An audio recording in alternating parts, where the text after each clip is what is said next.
thanks for picking that one up. That is important. So nice little comeback there. He's in front of Broc, last year's Bathurst champion.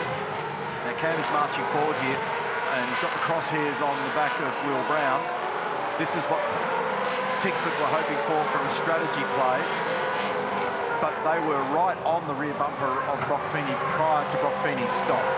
That's the really significant difference here. So that still represents 7.5 seconds between our leader at the moment and Cam Waters. But he's got by Mostert with relative ease. Don't know that it'll be as easy with Will Brown. The other part of the story is that that pit stop of Waters was roughly 3 seconds slower. Will just, sorry Mark, Will just dropped off the edge of the road a little bit at turn 3, which is what happened to his teammate yesterday, Broc Feeney, on that bit of concrete that's fairly abrasive down there if you do get off the edge of it. He's having a look and got him. Nice job. And in fact, Will spotted him with the same, opened the steering, did exactly the same thing. So you can always sense when someone around you's got more tyre grip and it wasn't worth the fight. Now, we go back to the battle that we were getting excited about a few laps ago. It's 7 seconds and 14 laps. So can Waters now close that margin, and he will go berserk. He's got nothing to lose. He may as well just absolutely squeeze it and see what can be achieved. He's already skipped away from Will Brown. He'd be angry. I don't reckon he'd be angry. Totally 100%. So he'd be trying now. I'll show you, boys. You watch me go. Bunnings trade power pass. Nicely done down the inside of turn 6. Plenty of room given by Will Brown. Here's the onboard view. Sizes him up. Sneaks it down the inside. No brake locking. Didn't have to awkwardly climb over the top of the curb and scoots on by. And Waters, so fastest on the last lap. Broc Feeney was 8th. So Feeney needs to really make sure he gets a move on here, because that lap time was 1.2 seconds basically, and he knows now, even with that gap at 6 seconds, 13 laps remaining, that's a margin that Waters is going to be able to get to the back of that car and pressure him. That's a heck of a lot of spots that James Courtney's made to get himself just onto the fringe of the top 10 there, making 13 spots on that graphic a moment ago. 13 laps to go.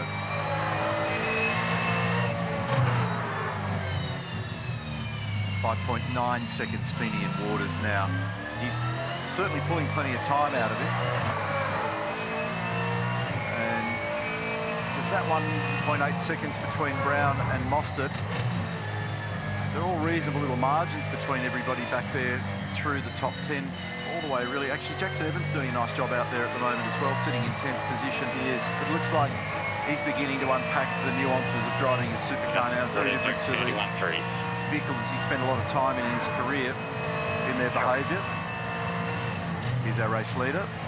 So you've just told that Waters is doing 31.3s, and on that lap there he did a 32.2, and Feeney was 6th fastest. Waters again the fastest car. So is he just conserving a little bit to be able to withstand the pressure a bit later, or is he genuinely a second slower? I'll wait for 12 laps and give you the answer. Thank you. Just hang on while I pull the splitters out. 12 laps to go, 5.2 seconds. Waters on the charge at the moment. A glorious image from the Century Batteries chopper overhead, Sydney Motorsport Park. Our opening event of the championship season, Thrifty Sydney 500. Next event for us is the opening round of the World Championship Formula 1. 4 races for supercars on the streets of Melbourne, and then we're off to New Zealand again, back to Taupo for our 3rd event. We've got another race to come tomorrow, so still plenty of action to come at Sydney Motorsport Park. We jump back on board turn 8, Cam Waters, 4.8 seconds the gap now, 12 laps to go. So there's our margin. Ford fans, fingers crossed. Can he get there? Is he going to have enough firepower? He's got to close the margin, and then if he does get to him, he's got to be able to get on by. So Tickford decided that the best thing to do was to not follow the leader into the pit lane, that they wanted to bat for a younger tyre at the back end. So it's a seesaw concept. One's gone one way, one's gone the other. Let's see how this can work. 4.4 seconds, 11 remain. And 32.5 for Feeney, plays a 31.38, so 31.4. 1.1 seconds again on that lap. Waters has prevailed. So fastest car on the racetrack was Cam Waters, no shock. And Broc Feeney was the 6th fastest car. Matty Payne, who's sitting in 5th place at the moment, was the 2nd quickest car out there. And Will Brown was the 3rd fastest car on the last lap. So some of this pace that you're seeing, we're just not sure how long that style of pace hangs in, because you're going to get some tyre degradation on the way there, so it won't have that margin the whole way. And is Feeney able to compensate later? A couple of other notable performances, while our focus tends to be at the pointy end. Andrew Di Pasquale is sitting 7th in his new team in the DeWalt car, and that's a good solid run for him.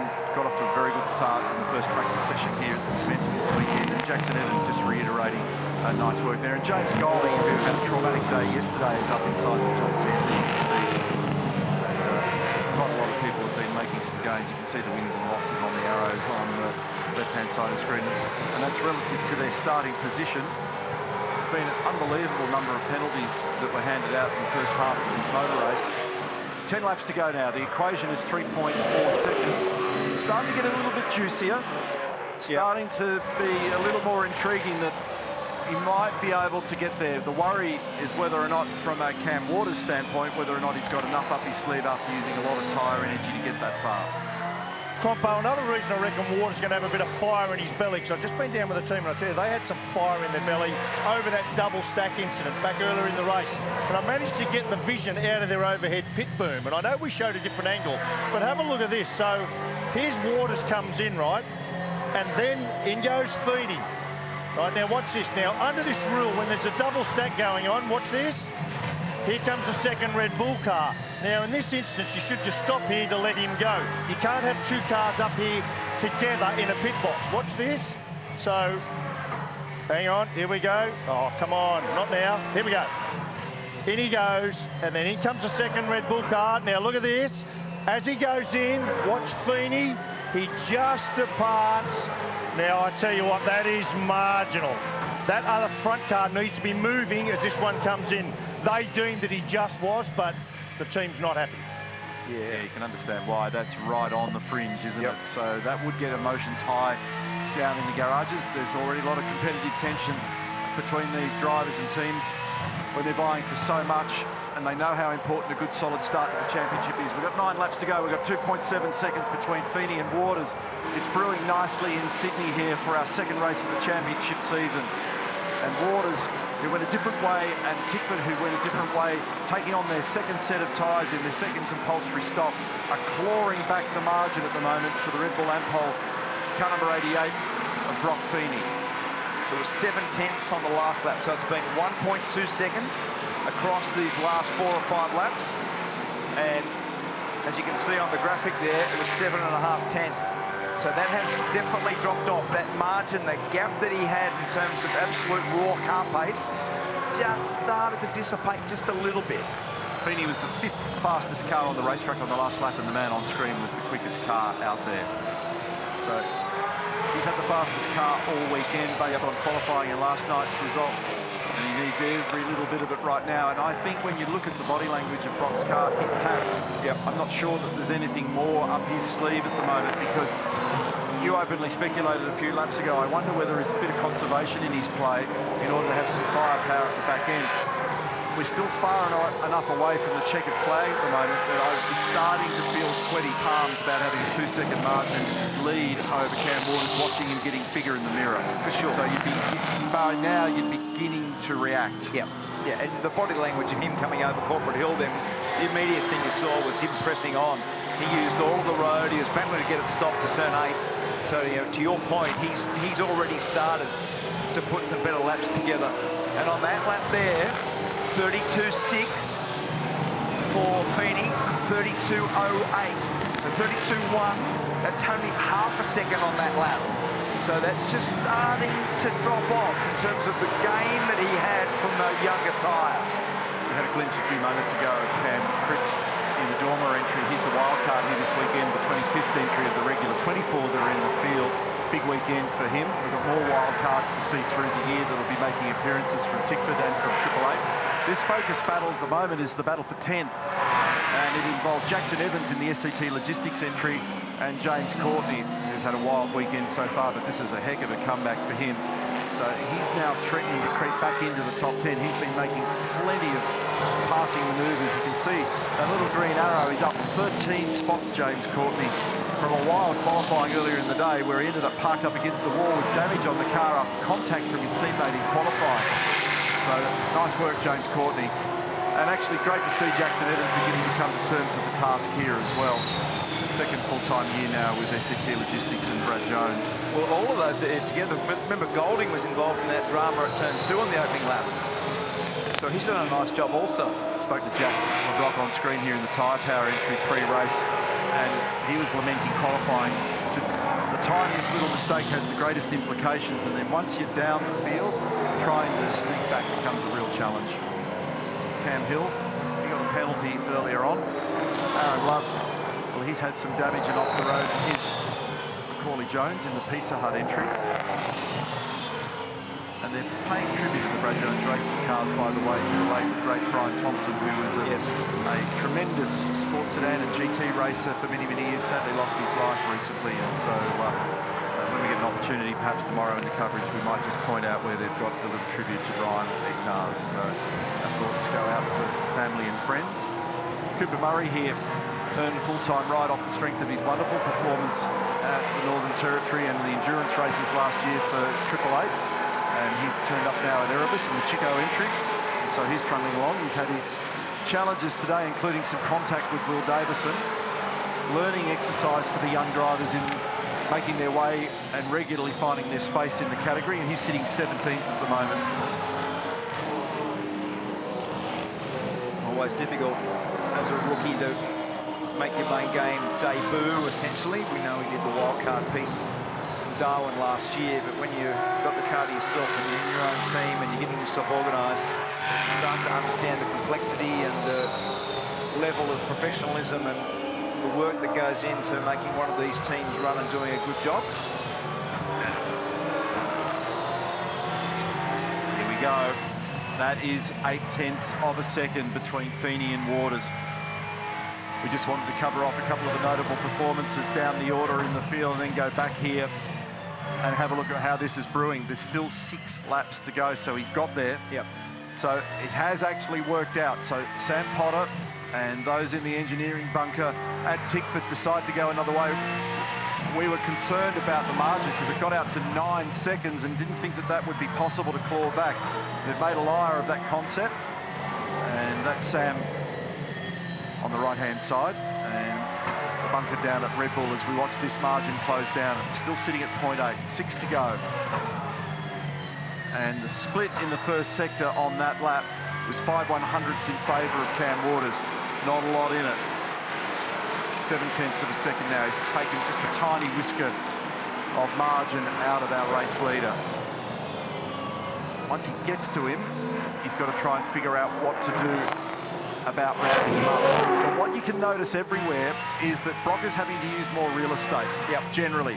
So Broc was using more of the exit space at turn 8 then. Cam was able to come off the corner squarer, load those 2 rear tyres in a different manner. He's got the margin down to 0.5 of a second now.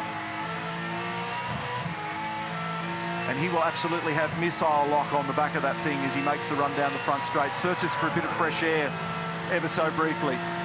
Plunges it into turn 1, 5th gear. 5 to go. Confirmation of the graphic on screen, and that margin officially 0.499 of a second. So now he's within spitting distance. Scott Pye keeping an eye on proceedings in the Red Bull garage. We'll see him in action later in the year. Taylor Bend, our 500k race this year together with the Repco Bathurst 1000 in the Endurance Cup. That's 1/3 of a second. Forget about what the stopwatch says now and the computer margin. We've got a motor race again. But it took a lot of laps because that's where he was pre-pit stop.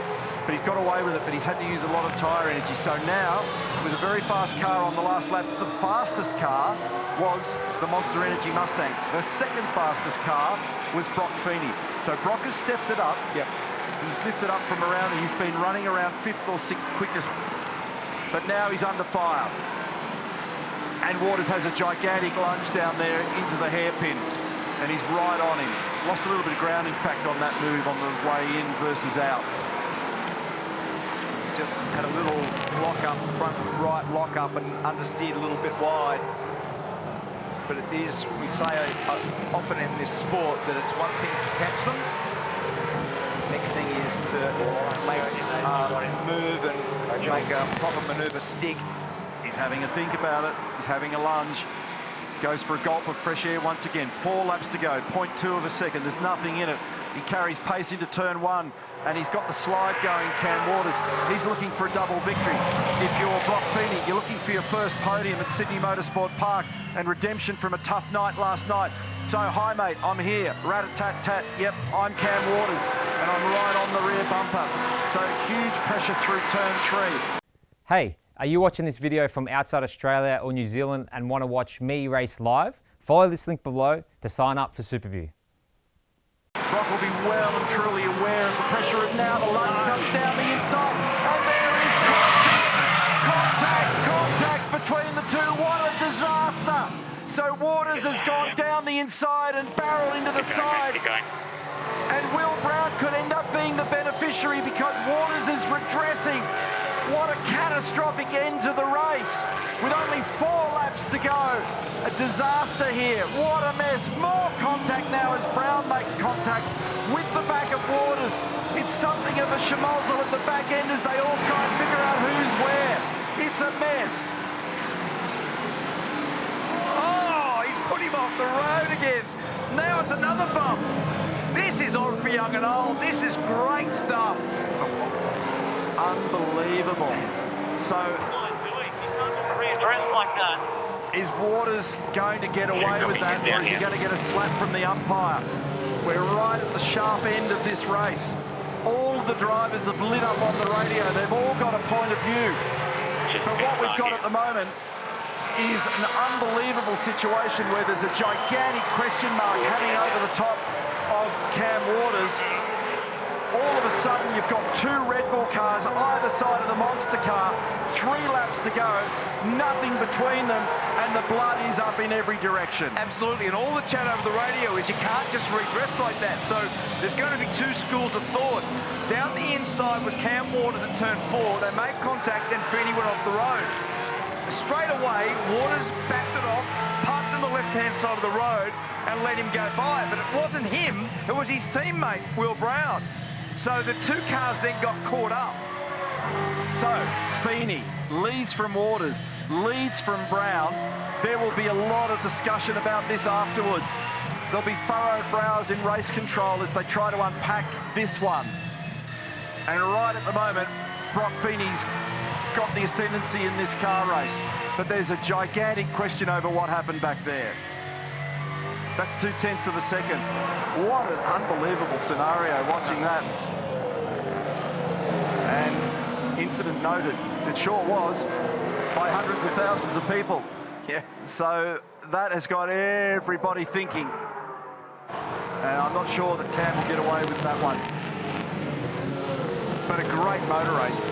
So a thriller to be able to get back up into the teeth of this battle. But that big dive down the inside and resulting in the contact. We've got 2 to go. I've got no doubt that race control will look at this one after the fact. They'll be unpacking data and vision as we speak. Feeney leads, 0.1 of a second. And Waters has dropped that right rear off the edge of the sawtooth curve down there and only just barely wrestled it back on.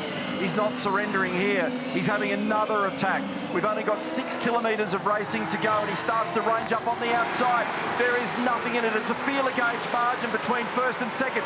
It's another dive that he's thinking about down the inside here at turn 4. He thought about it, but this time decides to back away. But here comes Brown. He has a lunge down the inside as well. Forces the issue at turn 5 and there's nothing in it here. Will's up the inside, and he'll continue with this all the way down to turn 6. They're chasing each other all over the road, and does he squeeze by? I think he's going to get him by the time they get to Corporate Hill. No, he didn't get the drive out of there, Brown. Waters clinging to second place by his fingernail. So Waters thinks he hasn't done anything wrong, and he's just trying to get Feeney. But Brown's playing into the game. So Brown doing that manoeuvre at turn 5 and then pushing him wide down to turn 6 has taken the heat off Feeney for half a lap. Meantime, have a look behind. Boston and Payne are right there in 4th and 5th. It's going to be a 5-way battle. No investigation necessary between 6-1 and 88. So there's been a call. From the umpire. It is game on. So that'll set the tone. It's on. It's on. Gloves on. Yeah. So we've got 1 lap to go. 3.91 kilometres. Feeney, Waters, Brown, Mostert and Payne in 5th position. There is only 2.5 seconds across the top 5 cars in the field. And our umpire has said no investigation necessary. So what you see is what you get. Is Waters going to be able to do anything? Brown's tucked right in behind him, and Broc Feeney might get not only his first podium, but victory at Sydney Motorsport Park. What an unbelievable race. We've argued for years that we should let this stuff play out on the track.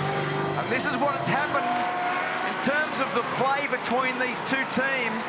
And the way that Will Brown was able to get involved in that actually helped Feeney massively.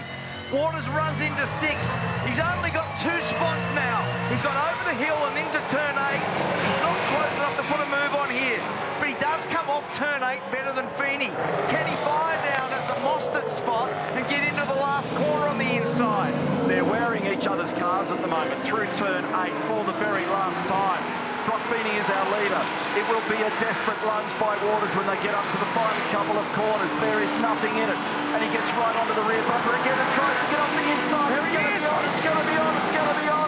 He goes down the inside. This is an extraordinary conclusion to this motor race. I think that Feeney might just hang on. What an absolute rip of the race. But he's coming down to, oh my goodness, it's been a challenge.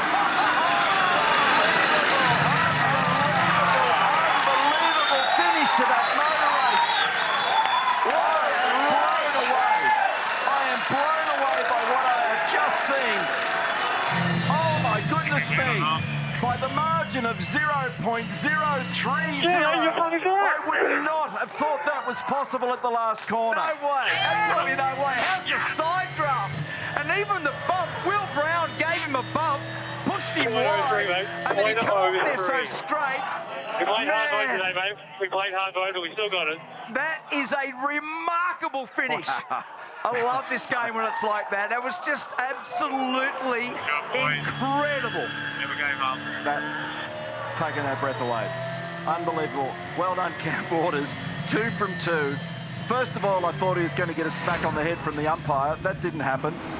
And that last cut, I knew this was going to happen down here in those last couple of corners, giving him a tickle up. And then Will's there as well. But I thought at this stage that was it. But the benefit of the side draft you called it a moment ago, I thought, okay, Feeney might get there.